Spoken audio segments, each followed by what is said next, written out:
Rogai por nós, Santa Mãe de Deus, para que sejamos dignos das promessas de Cristo. Amém. Pode tomar o seu lugar. Boa noite, ministério. Vocês estão bem, gente? Que bom. Antes de começar a pregação, quero perguntar se tem mãe na casa hoje aqui. Levanta a mão aí. Glória a Deus, quero que você se aplauda e a igreja aplauda as mães aqui presentes hoje. Desejar a todas vocês um feliz Dia das Mães, que é todos os dias, né? Rapidamente vou me apresentar para quem está em casa, para quem está aqui, porque o tema hoje ele é profundo, profético, e requer bastante atenção. Meu nome é Felipe Rocha, tenho 32 anos, sou esposo da Isabela, está ali atrás, ali, ó. Pai do Joaquim, que está ali no colo dela, 1 ano e 5 meses, e pai da Liz Maria, que vai chegar aí em agosto. A gente acha ali que ali para a segunda semana ali de agosto, a Liz Maria está chegando. Sou pregador missionário, faço parte da missão e obra Jovens Sarados há 11 anos, e membro da Paróquia Cristo Redentor, na Diocese de Jundiaí, Várzea Paulista.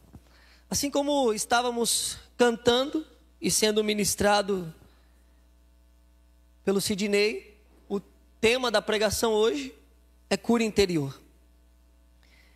E eu gostaria muito da atenção de vocês, porque é um tema que a gente não consegue, de fato, partilhar em 50 minutos, que é o tempo que eu tenho. Porque é um tema profundo. E a cura interior é algo que nós iremos trilhar até o último instante da nossa vida.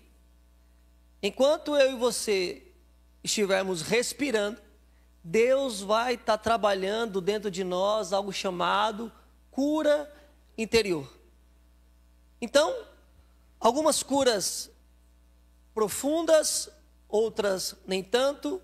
Algumas que demandam processos, outras que acontecem a partir de um toque da graça de Deus. Mas algo que nós precisamos ter em mente é que Deus é um Deus de perto e não um Deus de longe. Um Deus que se importa com a minha e com a sua dor. Um Deus que vê como os homens não vê. Assim como Jeremias vai dizer que os homens vê a aparência, Deus vê o coração. Então Deus nos conhece e por esse simples e profundo fato de nos conhecer, Ele é um Deus que se importa comigo e com você. Então, dito isso, nós vamos partir aqui para duas fases da cura interior. A primeira é que nós precisamos entender que a raiz de todos os males, de todos, se chama pecado. O pecado é a raiz de todos os males.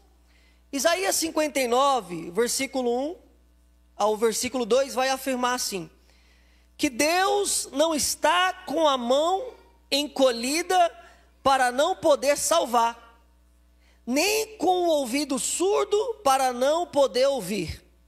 Muitas das vezes, na nossa jornada de fé, na nossa caminhada com Deus, parece que a destra de Deus está encolhida. O vizinho experimenta o milagre, a graça, o poder, o favor, a providência, e muitas das vezes nós não recebemos. E vem aquela tentação diabólica: Deus não me vê, Deus não me olha, cadê Deus nessa situação? Por que Ele não interviu? Por que Ele não tocou? Por que Ele não aparou? Por que Ele não livrou? Então muitas das vezes nós seremos tentados a pensar contra Deus. E Isaías 59 vai afirmar que Deus não está com a sua mão recolhida e nem com os seus ouvidos tampados. Parece que as nossas orações não passam do teto da igreja. Parece que as nossas orações não sobem como um incenso agradável a Deus. Parece que Deus não está atento àquilo que nós estamos pedindo, clamando, né? E muitas das vezes nós somos tentados a pensar contra Deus. E aí, Isaías 59, que é um livro messiânico, vai dizer: no entanto, os pecados e as iniquidades são a causa da separação de Deus e do homem, impedindo de ouvir as suas orações e escondendo o seu rosto. Então o que nós precisamos entender, igreja? Desde os nossos primeiros pais, o pecado é a causa primária de tudo aquilo que nos acontece de ruim. Então, o pecado é a raiz, é a causa de todos os males. Então, o primeiro passo, igreja, para a vida, para a cura interior, para aquilo que Deus precisa fazer em nós e através de nós, o primeiro passo é o arrependimento. Repete comigo: arrependimento. Jesus vai dizer lá em Lucas capítulo 5, 31 ao 32, não são os que têm saúde que precisam de médico, mas sim os doentes. Eu não vim chamar os sãos, os justos, mas os pecadores ao arrependimento. Então Jesus aqui no Evangelho está dizendo: olha, não são os que têm convênio espiritual que precisam de mim, mas são os doentes, são os enfermos, e esses eu vim chamar ao arrependimento. Nós temos ciência daquela passagem no Santo Evangelho, aonde Jesus está catequizando a respeito do reino de Deus, a respeito do Pai. Ele estava dentro de uma casa, e ali a multidão estava o comprimindo. Gente na sala, na cozinha, na sala de estar, nos corredores, nos quintais, fora e ao redor da casa inteira. E 4 jovens a carregar um amigo, numa maca, paralítico, impossibilitado. 4 jovens de fé, eles atravessam todas as circunstâncias, porque era impossível eles chegarem até Jesus, mas a fé deles era que se eles apresentassem o seu amigo, e Jesus o tocasse, o seu amigo seria curado. Então aqueles 4 jovens vai para cima da casa, abre um buraco no telhado e desce o seu amigo na maca. Quando o seu amigo é descido, todo mundo fica espantado com a fé daqueles 4 amigos. E Jesus, ao olhar para aquele paralítico, Jesus disse: os seus pecados estão perdoados. Os doutores da lei, os fariseus, que ali estavam para pôr Jesus à prova por aquilo que ele falava a respeito do Pai e do Reino, eles falam: quem é esse para perdoar pecado? Eles falam no oculto do seu coração, no silêncio do seu coração. Mas Jesus, que tudo conhece, sonda o coração, porque é Deus, Jesus fala a respeito da incredulidade deles, e fala: o que vocês acham mais fácil? Eu perdoar pecado, ou dizer levanta-te e anda? Para que vocês vejam que eu sou Deus, Jesus instantaneamente cura aquele paralítico. Mas o que Jesus queria nos dizer, e já nos dizendo nessa noite, que a primeira cura daquele homem era a cura da alma dele. A paralisia daquele homem é uma paralisia na alma. Então, muitas das vezes, os pecados a qual nós trazemos são empecilhos para a cura que Deus quer trabalhar em mim e em você. Então, o primeiro ponto, igreja, para que Deus acesse a minha história, a sua história, e comece a nos ingressar a um processo de cura interior, ou uma cura instantânea e milagrosa, dependendo da fé a qual nós carregamos. O primeiro passo se chama arrependimento. O arrependimento é o vômito da alma enjoada do seu pecado. Então tem muita coisa em mim, em você, tem muita coisa em nós que estão paralisadas, que estão sem movimento, sem vida, sem brilho, por causa do engessamento do pecado. Sabe por quê, igreja? Deixa eu te dizer. Jesus ressuscitou Lázaro, mas Lázaro depois morreu novamente. Então, Jesus pode curar o nosso corpo. Só que Jesus tem mais interesse de curar a nossa alma. E por isso, a temática cura interior é algo que iremos trilhar na nossa jornada inteira. Sabe por quê? Porque desde o dia que você foi concebida, no ventre da sua mãe, desde ali, muitos já carregam traumas, rejeições, desde o ventre. Então a criança já nasce sofrendo, já nasce chorando, já nasce morrendo. Então desde o ventre até o último dia a qual nós estivemos fazendo essa passagem neste mundo, nós vamos precisar ser visitados de tempos em tempos pela graça de Deus para operar em mim e você uma cura interior.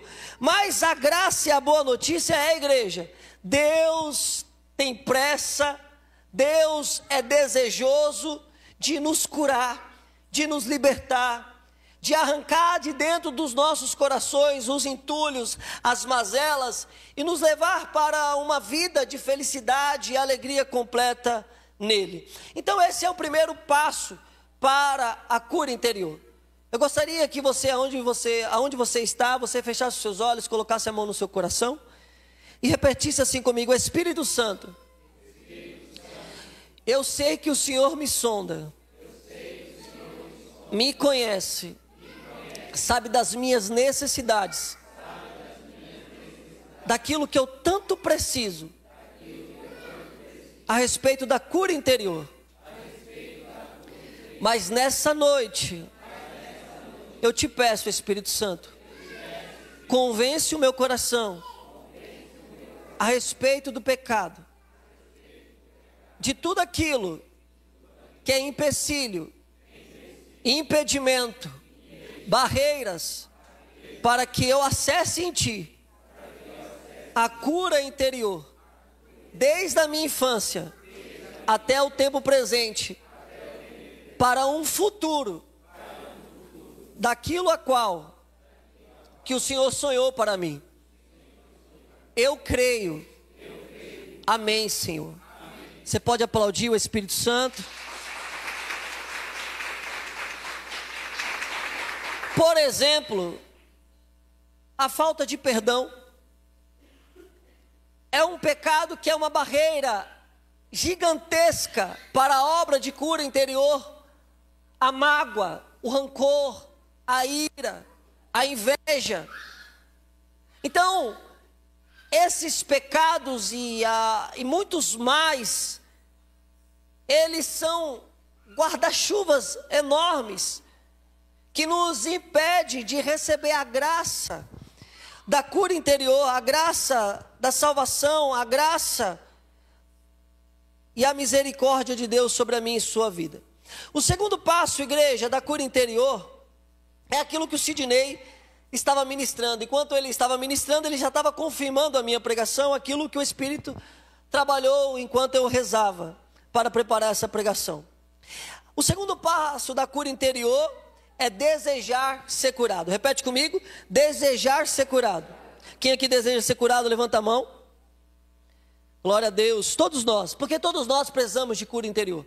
Todos nós temos uma história, um passado, um presente, as nossas dores, as nossas feridas, os nossos traumas, né? Então todos nós precisamos de cura interior.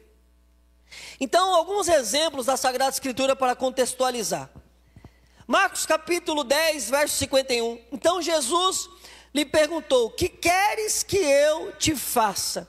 E o cego respondeu: mestre, que eu torne-te a ver. Jesus sabia daquilo que ele precisava.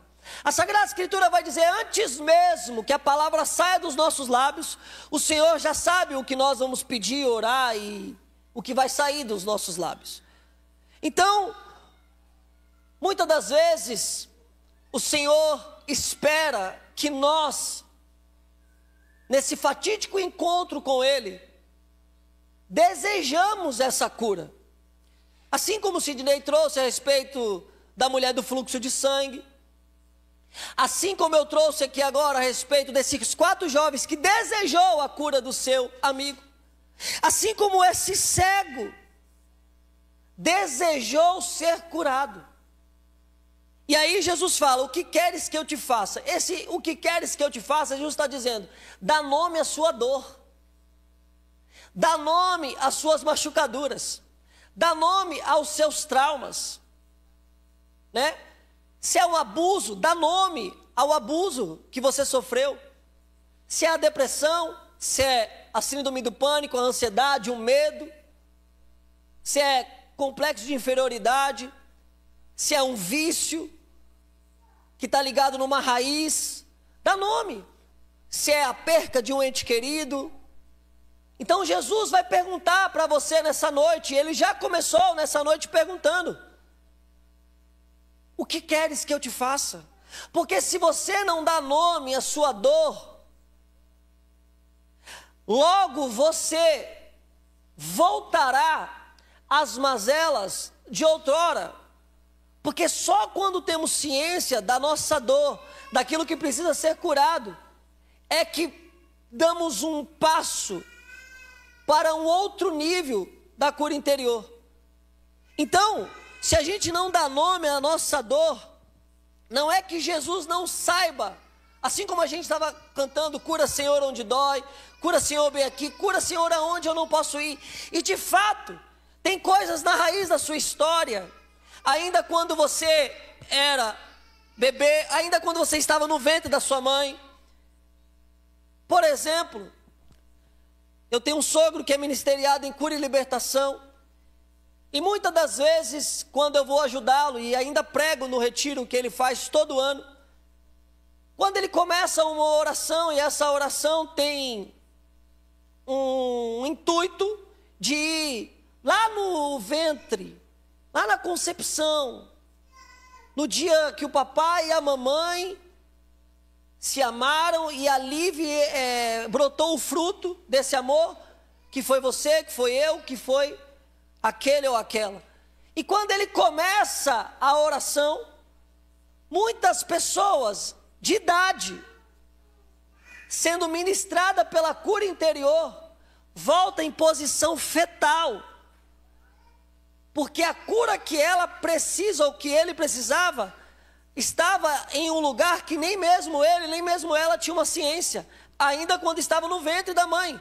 Porque talvez ali no ventre o pai agrediu a mãe, o pai deixou a mãe sozinha, a mãe desesperada para dar à luz, não teve um amparo, ou a mãe rejeitou, a mãe não quis, a mãe tentou abortar. Então tem muitas coisas na nossa vida que a gente não vai conseguir dar nome, mas tem outras coisas que vamos conseguir dar nome. E essas que vamos conseguir dar nome, o Senhor deseja ouvir. Por quê? Porque quando nós colocamos para fora, nós abrimos espaço para que Deus entre e opere a graça da cura interior em mim e em você. Então por isso Jesus faz questão, o que queres que eu te faça? O que queres que eu te faça? Por exemplo, meu pai saiu de casa quando eu tinha 8 anos de idade. Então, quando eu tinha 8 anos de idade, a paternidade me foi arrancada dentro de casa. E meu pai sai de casa direto para as ruas de São Paulo, para a Cracolândia. E dali eu sou criado, eu e minha irmã, por uma mãe que fez de tudo para nos criar. Dentro do número das mães solos. E por conta dessa paternidade que me foi arrancada, perdi a referência de homem, a referência dos valores. E quando eu saí para o mundo, eu comecei a achar qualquer tipo de referência para construir o meu alicerce de vida. E comecei a construir a mesma história que meu pai construiu até o fatídico dia que ele saiu de casa. Então tudo que ele fez, eu fiz, só não fui para o crack. Mas bebedeira, orgia, cocaína. Então, na minha experiência de batismo no Espírito, há 12 anos atrás, por um grande período, eu precisei passar por cura interior, dar nome à minha dor, o nome da minha dor se chamava paternidade. Paternidade. E quando eu dei nome à minha dor, eu comecei a vencer a respeito dos vícios e dos pecados. E a partir daí, o Espírito começou a ganhar forma em mim e a minha vida começou a ganhar forma nele. Então tem coisas que a gente consegue dar nome. Por exemplo, um abuso que você sofreu, uma agressão que você sofreu, uma traição que você sofreu, uma falta de perdão. Então tem coisas que a gente precisa dar nome. E como o Sidney falou, você está num grupo de oração. Aqui é o lugar para que nós possamos dar nome à nossa dor. Porque todos nós estamos aqui para viver uma experiência com um Deus que cura, com um Deus que é amor, um Deus que nos conhece, se preocupa com a nossa dor e quer nos fazer felizes e bem.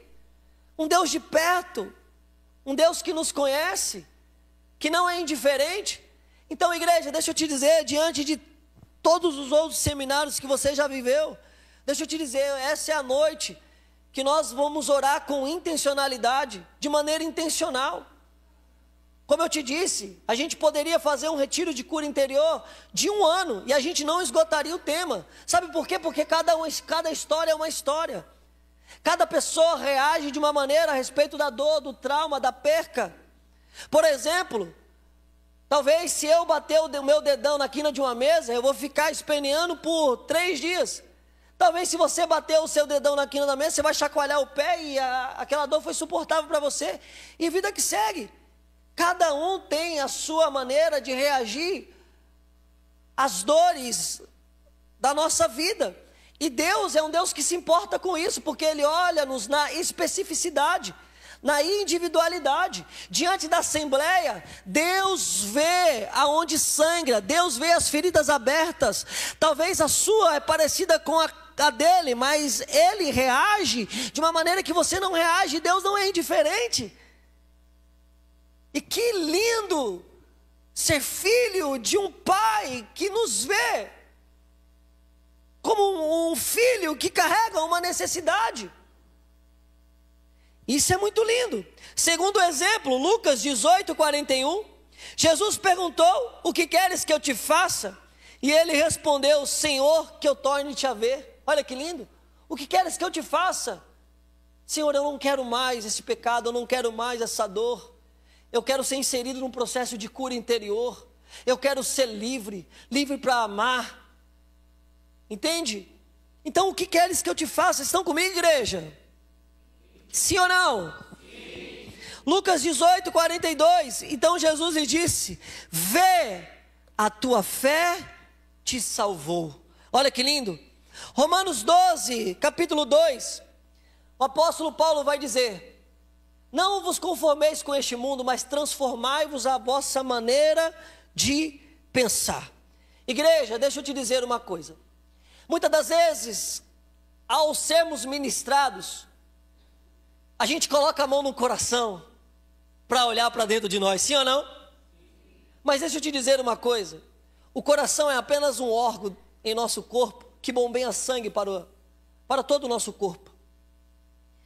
Mas aquilo que somos, aquilo que carregamos, a central de controle da nossa história está na nossa mente. Tudo que você é está aqui, no consciente, subconsciente, no inconsciente.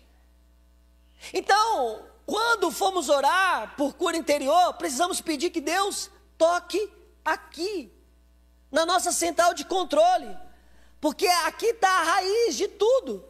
As fotografias do passado, as mágoas, as dores, os traumas, os vícios, as doenças psicossomáticas, depressão, ansiedade, síndrome do pânico, complexo de inferioridade, medo, está tudo aqui. Os registros de quando você era criança, de quando você era adolescente, fase adulta e até a fase de hoje. Aqui está os seus sonhos, desejos, vontades, metas. Então tudo que somos está aqui. Está aqui. Então Deus quer acessar a sua mente, sabe por quê? Porque quando acontece uma metanoia, repete comigo, metanoia. E o que é metanoia? Transformação de mentalidade. Porque padrão de pensamento modela comportamento. Tem muita gente que alcança a cura, mas continua vivendo como pagões. Continua vivendo com indiferença ao Deus que cura. E por não mudar a sua mentalidade, nós vamos viver uma jornada de intimidade com Deus por interesse. Vamos querer somente o Deus que pode nos curar. Mas quando nós temos a mente transformada, entendemos que Deus é Pai. E eu preciso me relacionar com Ele a partir dessa verdade. E se Ele é Pai, Ele me conhece. Ao caminhar com Ele, ao adorá-lo, ao amá-lo, ao estar na presença dEle, ao querer estar na presença dEle, é suficiente. Por quê? Porque estando com Ele, na presença dEle, caminhando com Ele, ao caminhar, Ele vai prover, igreja. O milagre vai chegar, igreja. A cura vai chegar, igreja. A bênção vai chegar, igreja. Porque Ele é Pai. O Pai se preocupa com os seus filhos. O Pai está atento às necessidades dos filhos. Então, deixa eu te dizer, o Joaquim não precisa acordar pela manhã e pedir aquilo que ele precisa. Porque antes mesmo de ele acordar, eu já sei o que ele precisa. E nós precisamos ter o coração igual ao do meu filho Joaquim, de uma criança que vai dormir despreocupado, entendendo que o pai irá prover. Então Joaquim não dorme preocupado se ele vai ter o TT de amanhã, se ele vai ter o TT quando ele acordar na madrugada, porque ele sabe que quando ele acordar na madrugada, a mãe e o pai estará com o TT pronto para ele. Assim nós precisamos ter a mentalidade ao caminhar com Deus, que Ele nos vê. Efésios capítulo 1, versículo 7 vai dizer, antes mesmo de a minha mãe, a sua mãe te gerar no ventre dela, Ele já nos conhecia. O salmista vai dizer que as mãos do Senhor nos tecia, nos formava, que cada fio de cabelo da nossa cabeça, o Senhor sabe quando cai. Então Ele tem olhado muito para mim, igreja. Os cabelos que vão ficando branco, a calvície aí, o irmão até colocou a mão aqui, ó. Isso é a Sagrada Escritura nos garantindo que Ele é um Deus que se importa comigo e com você. Não é sobre cabelo da cabeça, é sobre um Pai que nos conhece e que não vai nos desamparar. Por isso a gente, diante de uma assembleia, na presença de Deus, nós podemos e devemos dar nome à nossa dor. A nossa dor. Porque nós estamos diante de um Pai. Diante de um Pai. A cura interior só é alcançada quando a mente entende, o coração deseja e absorve, e o corpo reage. Aquele cego recebeu a cura. Aquela mulher que sofria com o fluxo de sangue recebeu a cura. Por quê? Porque o Espírito visitou a mentalidade escrava deles. Eles viviam à margem. E quando eles mudaram o pensamento, o corpo deles reagiram, porque o coração absorveu que Jesus era Deus. Por isso aquela mulher disse, se eu apenas tocar na orla do seu manto, eu serei curado. E quando ela toca, uma força sai de Jesus e ela é curada instantaneamente. Então, igreja, deixa eu te dizer, mentalidade de filhos, absorve no coração que Ele é Deus, que te ama, que te vê e conhece as suas necessidades. E quando for orar nessa noite, reage com o corpo. Se o seu corpo pedir para ajoelhar, ajoelha, peça perdão aos seus pecados e receberá a cura de Deus. Ei, ora com o seu corpo, reage com o seu corpo, levanta as mãos e como o cego diz, Jesus filho de Davi, me cura. Entende? Transformação de mente, absorção do coração e a reação do corpo. Porque nós estamos diante de um Deus que é capaz de nos curar. A cura não acontece, muitas curas não acontecem do dia para a noite. É uma jornada contínua, com altos e baixos, que vai trazer importantes lições de autoconhecimento. Presta atenção aqui, igreja. Tem curas que demoram um pouco mais, porque é Deus aplicando sobre nós o tratamento da sua divina graça. Por exemplo, existem feridas dentro de mim, dentro de você, que quando Deus cura no processo, essas feridas viram marcas, viram cicatrizes, e as cicatrizes te darão autoridade em Deus, para que você testemunhe na vida de outro, de outra, que está sangrando e que precisa de cura interior.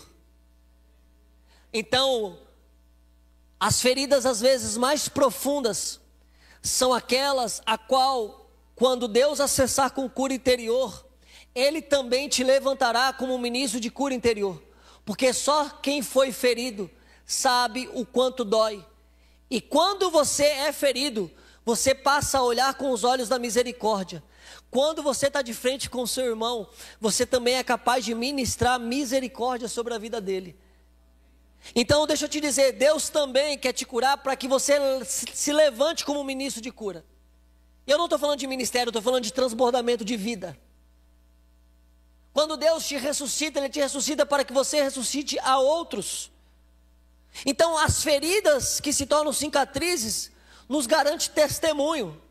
Então hoje eu posso testemunhar paternidade, sabe por quê? Porque eu não só fui curado na paternidade, hoje eu sou pai. Hoje eu sou esposo. Então a obra de Deus, ela é completa. Então, quando Deus acessa o meu coração e a minha história, e Ele começa o seu processo de cura interior, eu era um jovem ferido pelo pecado, viciado em cocaína, pornografia, sexo desregrado, que já teve sexo com pessoa do mesmo sexo, com o pai na Cracolândia, que vivia o profundo do abismo do pecado. Quando Deus começa o seu processo de cura interior sobre mim, Ele começa a me curar na raiz, e o nome da minha dor se chamava paternidade. E quando o Senhor começa, o Espírito me começa a me convencer a respeito do pecado, da justiça e do juízo. E ali eu começo a corresponder a esse Deus que me alcançou e me amou primeiro.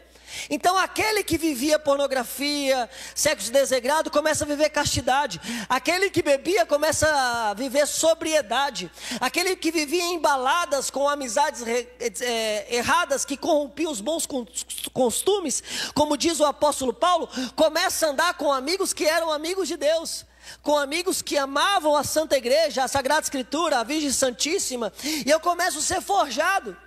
Então quando eu conheço a minha esposa, quando eu vou pregar no retiro a qual ela estava fazendo, eu já estava vivendo castidade, que para mim era impossível. Quando a gente se conhece, começa a namorar, depois de um caminho de namoro de 3 meses, nós oramos e nos consagramos a Deus, e vamos viver um namoro casto, um namoro santo, que é possível sim. E aí, meus irmãos, foram 4 anos entre namoro e noivado, sem ter relação sexual. E nesse processo de namoro, noivado, Deus foi me curando a respeito de muitos traumas que eu tinha na afetividade e sexualidade. Tanto que na lua de mel, quando eu e a minha esposa, diga aleluia, foi se consumar no amor, diga aleluia. Eu pedi para Deus, quando ela se despir, me empresta os seus olhos para que eu possa olhá-la como o Senhor vê. Quando a Isa começa a se despir, eu começo a chorar e ela também. E antes de consumar o ato em amor, a gente vai para cima da cama e reza um terço, se consagrando a Deus e consagrando a nossa vida sexual. Tudo isso porque Deus entrou com cura interior, igreja. Então eu não fui só curado na paternidade, eu fui curado para ser pai. Eu fui curado para ser esposo. Eu fui curado para amar a minha esposa, assim como Cristo amou a igreja. E como Cristo amou a igreja, morrendo numa cruz, se entregando por ela. Então a minha missão é estar na porta da minha casa, como pai, como guardião, guardando os valores do evangelho e da doutrina da igreja, protegendo os meus filhos e afiando-os como flechas, precisam ser afiados para que no momento oportuno eles sejam lançados. E protegendo a minha esposa e amando como Cristo amou a igreja, se entregando por ela. Essa é a minha missão. Não carrego ela na plenitude ainda preciso melhorar em muitas coisas, porque ainda estou em processo de cura interior. Porque Deus vai curando uma coisa, e como nós somos ruins por causa da raiz do pecado, outras coisas vão se desencadeando na nossa história. Então muitas das vezes, a cura que Deus quer fazer agora, no processo, é para te dar autoridade, autonomia e testemunho lá na frente, para que outros possam dar glória através do seu testemunho e dizer junto com você que Cristo está vivo, que Ele é um Deus de perto, que se preocupa comigo e com você, que veio para nos perdoar, para nos salvar, para nos levantar, para colocar em nós brilho no olhar, sorriso no rosto, perspectiva de vida, visão profética, sonhos altos, porque esse é o nosso Deus, igreja.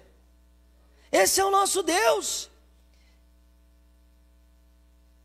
Porque sou eu, diz Jeremias 29:11, porque sou eu que conheço os planos que tenho para vocês, diz o Senhor, planos de fazê-lo prosperá-los, e não de causar dano, planos de dar a vocês esperança em um futuro. Deus não quer te curar simplesmente para te curar. Deus quer te curar porque Ele tem planos e um futuro de prosperidade e felicidade na sua vida. Na sua vida. Por isso que o primeiro passo é arrependimento. Deus não compactua com o pecado. Deus não tem prazer no pecado. E por isso que o pecado é a raiz de todos os males, que muitas das vezes nos impede de receber a graça da cura interior. Então Deus sempre vê na frente. Entenda isso, igreja.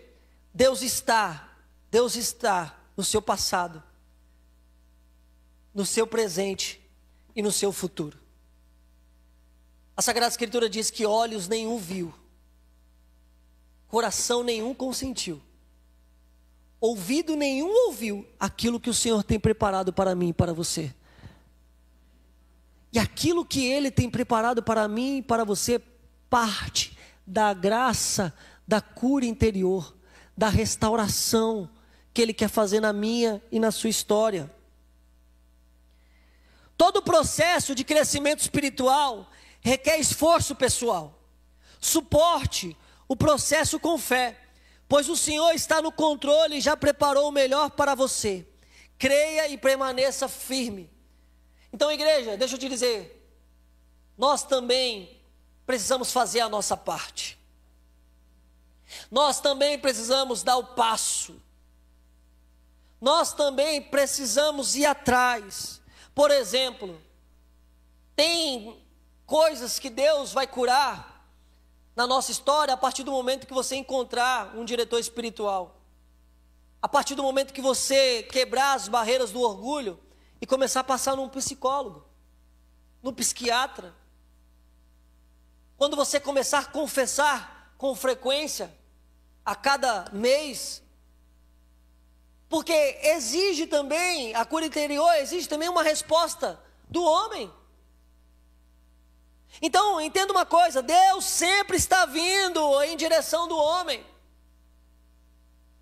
Mas muitas das vezes o homem não encontra Deus porque o homem está parado, estagnado. Então, precisamos também fazer a nossa parte. Precisamos buscar um aconselhamento, uma vida espiritual com um diretor. Precisamos também recorrer à ciência. Aqui, como você está, eu estou, um grupo de oração. Sabe por quê, igreja? Porque Deus não opera em águas paradas. Deus não derrama unção em quem não se movimenta. Então, Deus muitas das vezes está esperando o seu agir. Ou se você não tem força para agir, a sua reação. Se você não tem força para reação, o seu suspirar por Ele. A sua intenção de querê-lo, de buscá-lo.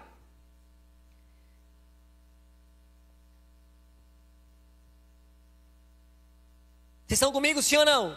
Sim. Salmo 30, versículo 2. Senhor meu Deus, a ti clamei por socorro e tu me curastes.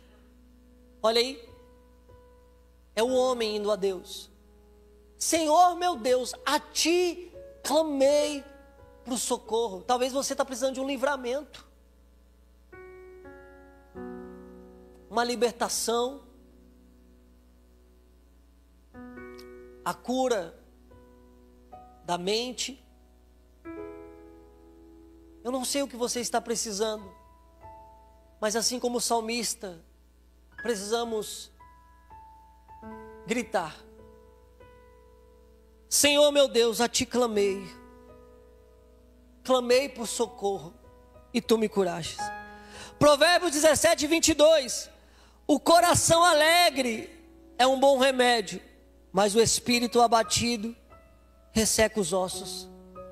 Talvez você está assim, com os ossos ressequidos, sem força, sem ânimo,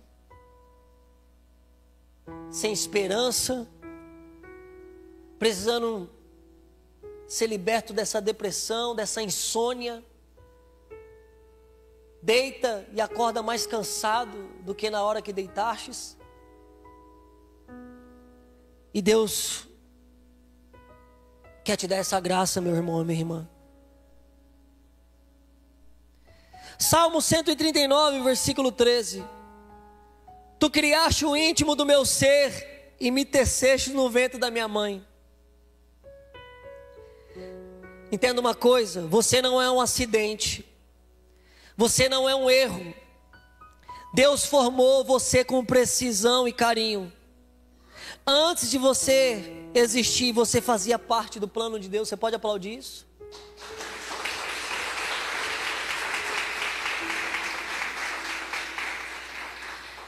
Olha que o Senhor vai dizer a você, igreja. Isaías 43, versículo 4. Você é precioso aos meus olhos. Uau! Você é precioso aos meus olhos. Jeremias 16, 17.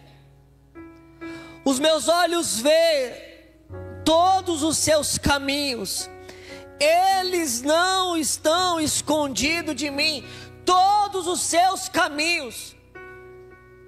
Desde o momento que você nasce, começa a engatear, a andar, até o momento presente, todos os seus passos foram vigiados pelos olhos de Deus. Todos. Os olhos de Deus são infalíveis e conseguem ver além do que somos capazes de imaginar. Deus vê tudo, desde os nossos desejos, intenções, frustrações e sentimentos mais internos. 1 Samuel 16, versículo 7. Senhor não vê como o homem vê a aparência, mas o Senhor vê o coração.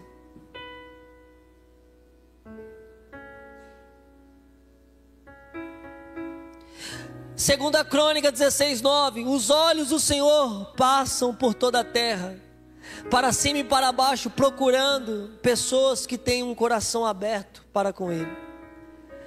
Apocalipse 19, versículo 2. Seus olhos são como chamas de fogo. E sabe por que os olhos do Senhor são como chamas de fogo? Porque quando o assunto é a sua alma, Ele não pisca. dia e noite, noite e dia, 24 horas por dia, 7 dias da semana, até quando você está dormindo, os olhos do Senhor estão velando por você.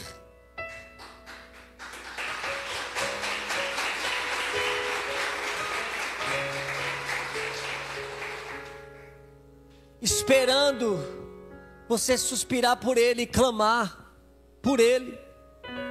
Porque quando nós clamamos por Deus, nós reconhecemos as nossas limitações, a nossa pequenez, a nossa fragilidade. Quando clamamos por Ele, entendemos que até aqui, na força do nosso braço, nas forças das nossas faculdades, até aqui por causa da ira, da falta de perdão, da mágoa, do rancor, dos caminhos errados que eu percorri até aqui não deu certo.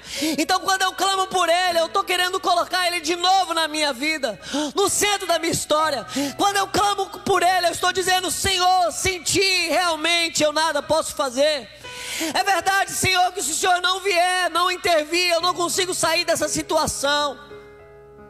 Eu já tentei vários caminhos, diversos caminhos, mas só o Senhor é capaz. Eu conquistei tudo aquilo, Senhor,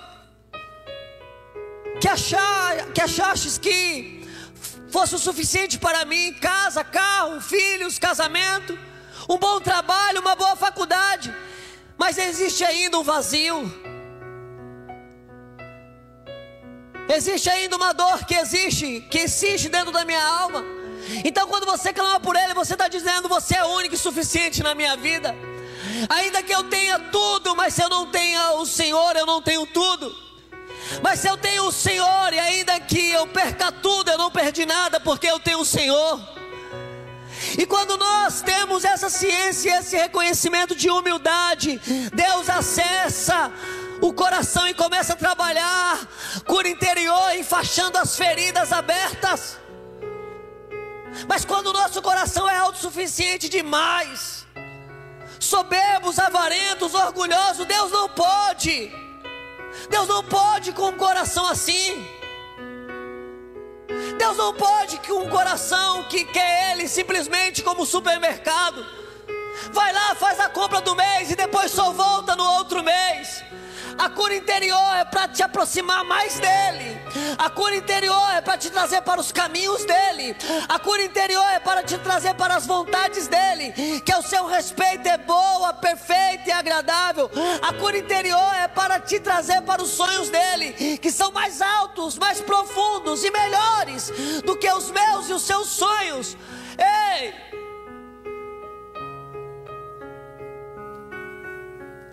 Assim como o Pai fere para curar, porque sabe que um filho doente grita pelo Pai, mesmo com todas as suas rebeldias. Quando o calo aperta, Ele sabe o número da sua casa, Ele sabe o telefone do pai, Ele sabe o telefone da mãe, que diante de todas as portas fechadas do mundo, daqueles a qual que ele ditava confiança e esperança e não obteve, quando ele se encontra sozinho, sem ninguém, ele lembra de quem? Do Pai. Ainda que saiba que quando ele atender o telefone na ligação, o Pai vai dar uma ladainha, mas no final o Pai vai falar: o que tu queres que eu te faça? Como eu posso te ajudar? É por isso que Ele nos cura, igreja. Assim como uma ovelha que se perde, o pastor vai, quebra a pata da ovelha, coloca ela no ombro e traz para o redil. Porque era fácil o pai ou o pastor conviver com a ovelha da pata quebrada, mas era insuportável para o pastor conviver com a ovelha fora do redil. É fácil para Deus curar o seu coração, porque Ele tudo pode, mas é insuportável para Ele ver você distante dEle. E muitas das vezes, o meio pela qual Ele quer me atrair e te atrair é curando os nossos corações, porque é uma maneira de nós nos sentirmos amados, visto, acolhido, como um filho pródigo que volta para a casa do pai. Jeremias 17:10, Ele sonda os corações. Talvez você esteja no seu limite, igreja. Aqui eu vou caminhando para o fim. Esse é um cenário perfeito para que Deus possa operar graças em você. Talvez você esteja no seu limite. E o limite é o cenário perfeito para que Deus te encontre na sua vulnerabilidade. E a partir da sua vulnerabilidade, Ele comece a operar graças em você. Paulo no seu limite, pedindo para que Jesus tirasse dele o espinho na carne. E o Senhor disse: ei Paulo, não vou tirar, mas a minha graça te bastará, porque o meu poder se aperfeiçoará na sua fraqueza. Entenda uma coisa sobre o limite. O limite de Abraão era a morte de Isaac. Deus proveu o cordeiro. O limite de Moisés era o mar. Deus abriu o mar. O limite de Ana era a esterilidade. Deus deu a ela a graça de um filho. Quando você chega no seu limite, Deus chega com providência e cura interior. Você não entendeu? Quando você chega no seu limite, Deus chega com providência e misericórdia e cura interior.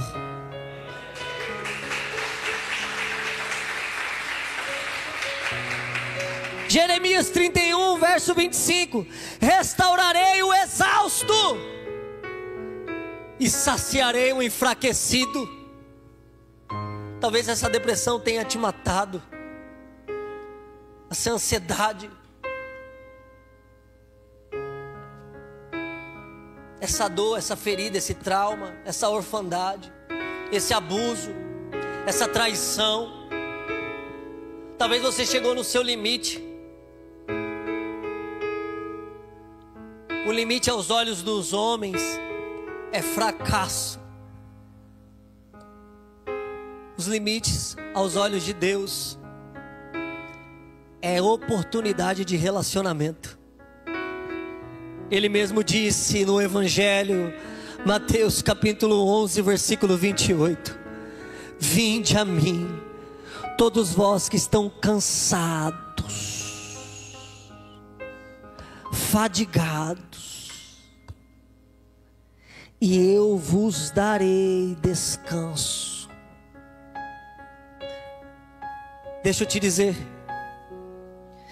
dentro de um seminário, nós explanamos algumas coisas a respeito de cura interior, porque não dá para tratar de um tema como esse em 50 minutos. Mas dentro daquilo que eu disse, eu tenho certeza, pela inteligência que você carrega, seja pouca ou muita, eu tenho certeza que você entendeu a voz do Espírito dizendo a você nessa noite, ao se levantar desse banco para orar, dá nome à sua dor, porque eu sou um Deus que ainda cura. Você chegou no seu limite. É o seu limite, não o meu limite, porque eu sou um Deus sem limites. Aquilo que você vê como limite, eu vejo como uma oportunidade de te levantar para um novo tempo na sua vida e na sua história. Quando você vê beco sem saída, eu vejo futuro. Então deixa eu te dizer, não rasga as suas roupas não, como dizia o profeta, rasga o seu coração. Fala para ele, é aquela traição que me dói. Eu não consigo confiar mais em homem. Eu não consigo confiar mais em pessoas. Se fechei até mesmo para confiar na palavra. Porque toda história tem uma raiz, igreja. Eu tenho quanto minuto ainda? 5 pelo menos? 5? 5 minutos eu tenho. Eu vou contar um breve testemunho, que vai ser em 5 minutos. Estava fazendo uma série de pregações na região do Vale do Paraíba, onde fica ali, Aparecida do Norte, Canção Nova, uma cidade de Minas Gerais, Itaiandu. Eram 5 pregações. Cheguei na quarta-feira, voltei segunda de manhã para casa. Fiquei esses dias todos fora de casa, né? Longe da minha esposa, dos meus filhos. E fiz as 4 pregações. Estou no domingo, numa pousada, descansando, preparando a pregação para a noite, aonde pregaria no espaço jovem lá da Canção Nova. Ao preparar a pregação, o Senhor foi mudando o curso da pregação e eu não conseguia fechar a pregação, começo, meio e fim. E o Senhor foi nutrindo dentro do meu coração uma pregação nutrida pela misericórdia. E o Senhor disse ao meu coração: manifestarei a misericórdia na vida de uma alma, e me manifestarei a toda a assembleia nessa noite. Igreja, me chamaram como me chamaram aqui, rezaram por mim. Ao abrir a minha Sagrada Escritura, li ali o capítulo e os versículos que dariam norte à minha pregação. O Espírito já me toma e eu começo a liberar palavras de misericórdia. E à medida que as palavras foram sendo lançadas, e assim como a palavra de Deus vai dizer pelo profeta Isaías, que quando a palavra é lançada, ela não volta sem produzir efeito. Então, à medida que a palavra estava saindo, ela estava saindo com vida e produzindo efeito no coração de um jovem que começou a escutar a respeito da misericórdia de Deus. E um sopro de vida invade a alma daquele jovem e ele começa a chorar desesperadamente. Porque diante da assembleia, Deus estava vendo a causa e a ferida do coração e da alma daquele jovem. Ele começa a chorar enquanto eu ia falando, um choro de dor. E o choro de dor dele ia ministrando a assembleia. Igreja, termina a pregação, vamos para a oração. E ele está desesperado olhando para mim. E eu via que ele queria vir ao meu encontro. E quando eu coloco o microfone, eles rezam por mim, se despede, dá um abraço, me dá a lembrancinha. Quando eu saio, ele vem em público e me agarra. E ele começa a dizer: você me salvou, eu preciso falar com você. Chorando, chorando. E ele me leva para um quarto aonde residia alguns materiais ali do espaço jovem ali da Canção Nova. Tinha 2 jovens lá arrumando algumas coisas. Ele pede para todo mundo sair. Aquele jovem sai, fica eu e ele no aprodono. Ele começa a querer falar para mim, mas não consegue. Choro, ranho, tudo misturado, dor, trauma.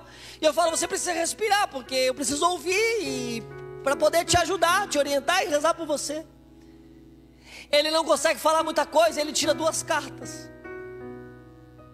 Uma carta era ele escrevendo para a mãe, só morava com a mãe, se despedindo da mãe porque era a última noite dele. A outra carta, ele estava se despedindo do nosso pai fundador, o padre Edmilson Lopes da Canção Nova, e de todos os seus colegas jovens. Pega o celular e me mostra o vídeo, mais de 20 tipos de remédio, uma corda e um punhal debaixo do seu colchão. Quando eu cheguei, ele tinha aparência de jovem feliz. Ele estava sorrindo e pulando. Parecia ser um jovem bem resolvido com Deus e com as coisas de Deus.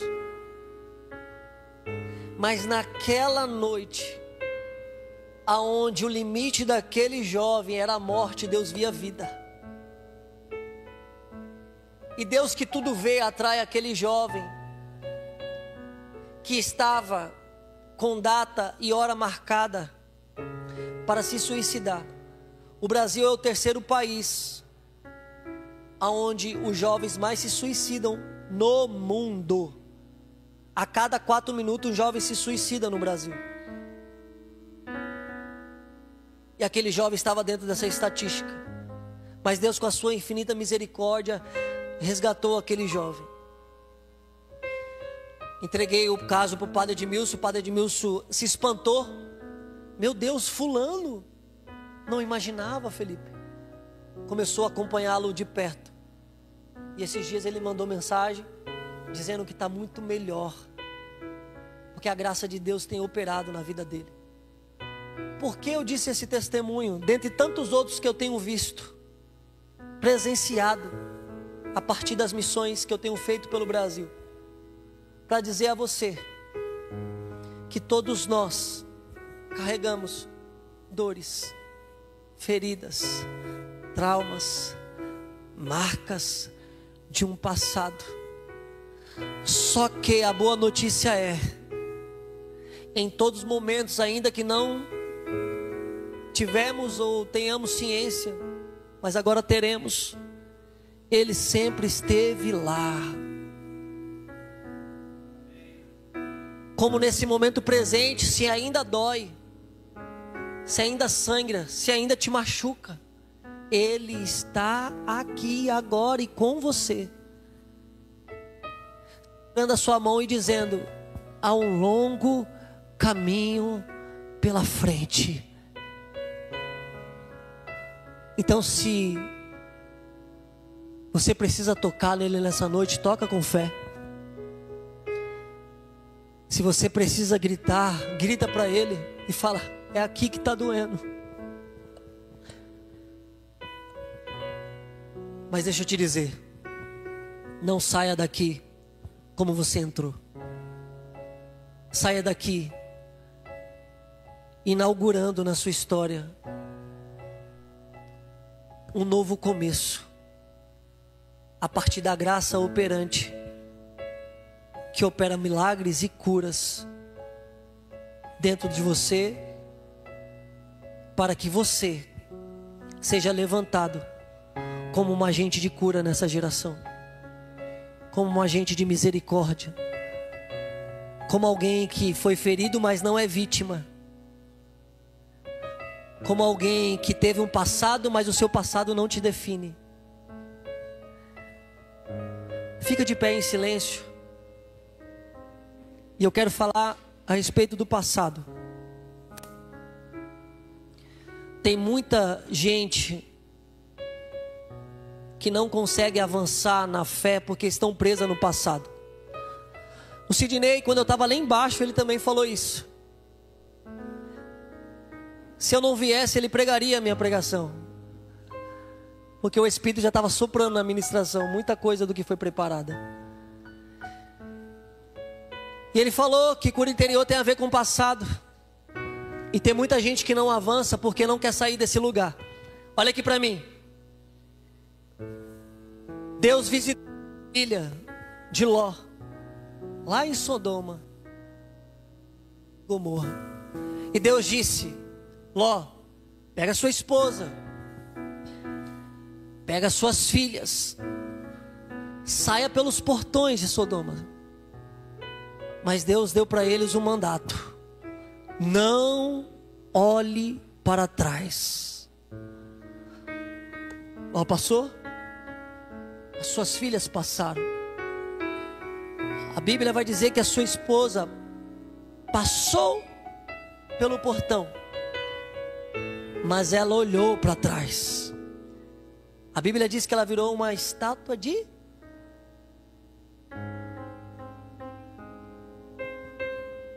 Todos aqueles que olham para trás engessa o futuro.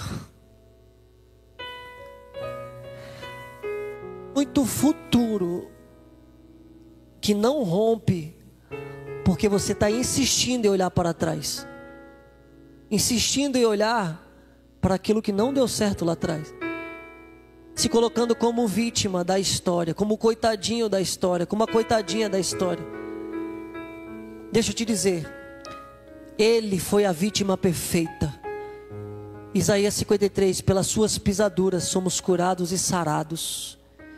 Ele foi a vítima perfeita para te dar um futuro.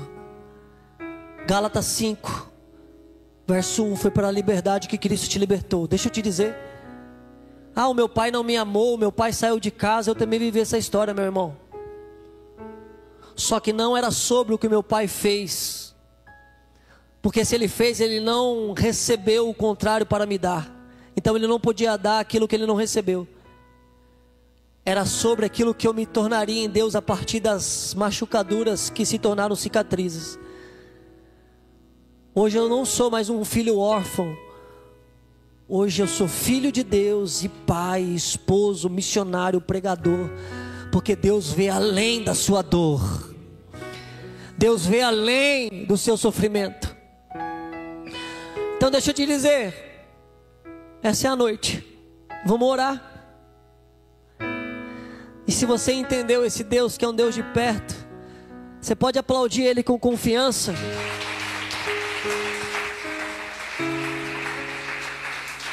Você pode aplaudir Ele com gratidão. Você pode aplaudir Ele com esperança.